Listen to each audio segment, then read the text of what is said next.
حدیث مبارک میں آتا ہے کہ ایک صحابی تھے حضرت ابی مرثد. اچھا، ان کے والد کا نام بھی مرثد، ابی مرثد ابن ابی مرثد. بڑا بہادر جوان تھے. انہوں نے یہ فیصلہ کر رکھا تھا کہ جو مسلمان کمزور ضعیف مکے میں رہ گئے، مشرکین کے ڈر سے بیچارے ہجرت نکل نہیں سکے، وہ ان کو پیغام بھیجتے کہ بھی فلاں رات فلاں جگہ میرا انتظار کرو، میں تمہیں لے جاؤں گا. وہ آتا، وہ بندہ اس کو کندھے پہ بٹھاتے اور دوڑ کے نکل جاتے مکے سے. آگے پھر سواری ہوتی تھی. اب دیکھو نا کتنا بڑا کام کر رہے ہیں کہ وہ قیدیوں کو مشرکین کی قید سے نکال رہے ہیں. ایک دفعہ تشریف لائے، فرماتے ہیں کہ چاندنی رات تھی، میں دیوار کے سائے میں بیٹھا تھا. کسی زمانے میں ایک عورت اناق تھی، اناق بغیہ تھی، یعنی طوائف تھی. اس کے ساتھ میرا ناجائز تعلق تھا اسلام سے پہلے. وہ کہتے ہیں کہ اس نے دیکھا نا کہ سایہ ہے، وہ بندہ دیوار کے قریب بیٹھا ہے، تو وہ بھی چلتی چلتی آ گئی. دیکھا تو پہچان لیا اور کہا کہ مرثد، تم مرثد ہو؟ میں نے کہا نام میں مرثد ہوں. میں نے کہا اب چھپانے کا کیا، وہ جانتی ہے مجھے، کیا چھپاؤں؟ اس نے کہا مرحبا واہلا وبت عندنا اللیلۃ. انہوں نے کہا آئیں پھر ہمارے گھر میں رہیں، آج ہم مدت کے بعد ایک دوسرے کو مل رہے ہیں. کتنا بڑا امتحان ہے. اندازہ کریں کہ ایک ایسی عورت جو خوبصورت بھی ہو اور صاحب کا تعلق بھی ہو، لیکن حضرت مرثد نے فرمایا کہ یا اناق ان اللہ حرم الزنا، میں مسلمان ہو گیا ہوں، اللہ نے زنا حرام کر دیا ہے. اب میں تمہارے گھر میں کیسے رہ سکتا ہوں؟ کہتا ہے اس بدبخت کو غصہ لگا تو اس نے شور مچایا کہ یا اہل الخیام ھذا رجل یحمل اسارکم، آؤ بھاگو کٹھے، یہ وہ بندہ ہے جو تمہارے قیدی اٹھا کے لے جاتا ہے. کہتا ہے خدا کی شان ہے کہ 8 آدمی میرے پیچھے دوڑے، میں بھی دوڑا، بڑا میں زور والا بندہ تھا. خندمہ شیب ابی طالب، اب شیب ابی مالک کہتے ہیں اس کو. وہاں آگے ایک پہاڑ کے ساتھ اترائی ہے، اس جگہ کا نام ہے خندمہ.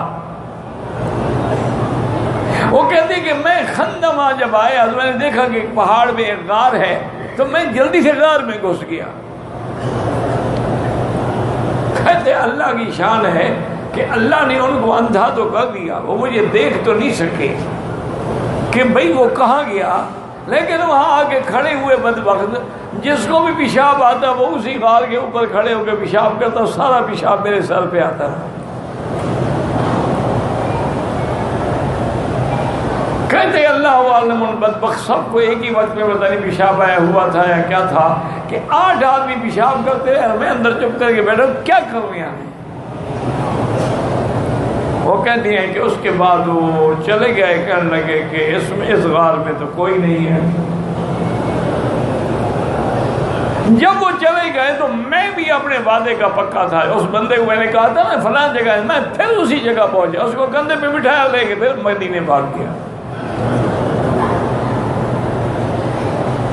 اور کہتے ہیں کہ وہ بندہ بھی عجیب بات ہے کہ اتنا بھاری تھا اللہ کا بندہ کہ اس کا اٹھانا میرے لیے ایک بہت بڑا مشکل تھا. آگے جا کے پھر میں نے اس کی بیڑیاں کاٹی، زنجیریں کاٹی، اس نے زنجیریں سے باندھا ہوا تھا اس کو.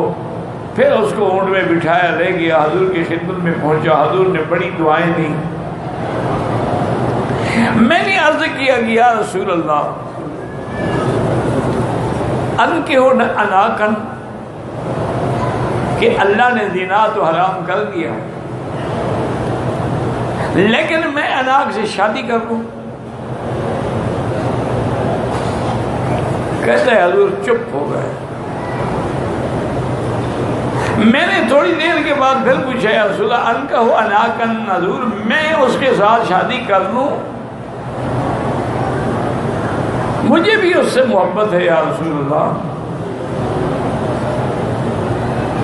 اور اس کے دل میں بھی محبت ہے نا، اسی غیرت میں آ کر اس نے مجھے پکڑوانے کی کوشش کی کہ میں نے اس کا کہنا نہیں مانا۔ حضور چپ ہے، کہتے میرے کو تھوڑی دیر گزری تو مجھے احساس ہوا کہ اللہ نے وحی اتاری ہے حضور پہ۔ تو یہ آیات نازل، الزانیۃ والزانی الزانیۃ لا ینکحها الا زان او مشرک، الزانی لا ینکح الا زانیۃ او مشرکۃ وحرم ذلک علی المؤمنین۔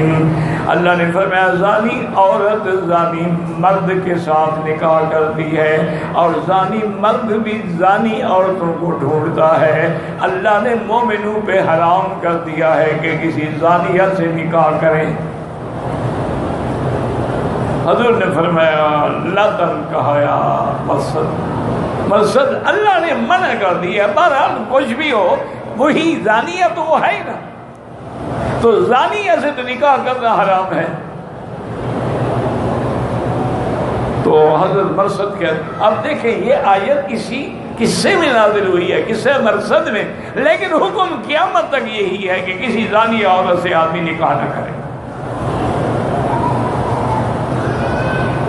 اور اسی طرح اگر کوئی آدمی فاسق ہے، فاجر ہے، زانی ہے، شرابی، کبابی، اس کو بھی کسی شریف لڑکی کے ساتھ نکاح نہیں کرنا چاہیے، نہ والدین کو ایسے آدمی کے ساتھ نکاح کرنا چاہیے۔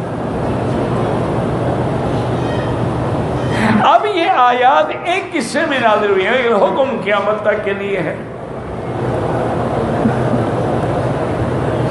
اب ایک اور مسئلہ سمجھے، حتیٰ کہ امام مالک اتنے سخت ہیں، وہ فرماتے ہیں کہ اگر کسی زانیہ عورت سے آدمی نے نکاح بھی کر لیا ہو لیکن قیامت تک وہ زنا کر رہے ہیں، جب اللہ نے فرمایا میں نے حرام کر دیا تو اس نے کیسے نکاح کر دیا؟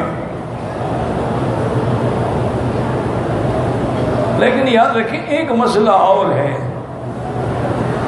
یہ تو ہے نا کہ مطلقاً ایک زانی عورت ہے، جیسے طوائف ہیں اللہ معاف کرے معروف ہوتی ہے دینا ہمیں، ان سے نکاح نہ کریں۔ لیکن ایک مسئلہ اور ہے کہ کسی آدمی کا نعوذ باللہ کسی عورت سے ناجائز تعلق ہوا، اس سے اس نے زنا کیا، یعنی وہ کوئی کنجری یا طوائف یا زانیہ نہیں ہے، اس نے اس سے زنا کیا۔ اب اگر یہی آدمی اس سے نکاح کر لے تو کیا یہ نکاح ہوگا یا نہیں ہوگا؟ تو اس پر علماء نے لکھا ہے کہ اگر وہ دونوں توبہ کر لیں، توبہ کرنے کے بعد وہ اس عورت سے نکاح کر سکتا، کیونکہ وہ بھی تو زانیہ تو نہیں تھی، یہ تو اتفاق ہے کہ ان کا نعوذ باللہ زنا ہو گیا۔ ایک ہے کہ معروف بالزنا جو ہے اس سے نکاح نہ کرے۔ اچھا باقی یہ بھی قرآن میں ہے نا کہ زانی نہیں نکاح کرتا مگر زانیہ سے، اور زانیہ عورت بھی نہیں نکاح کرتی مگر زانی سے، لیکن کئی ایسے واقعات ہیں کہ خامن جو ہے وہ پرہیزگار ہے، عورت زانیہ ہے۔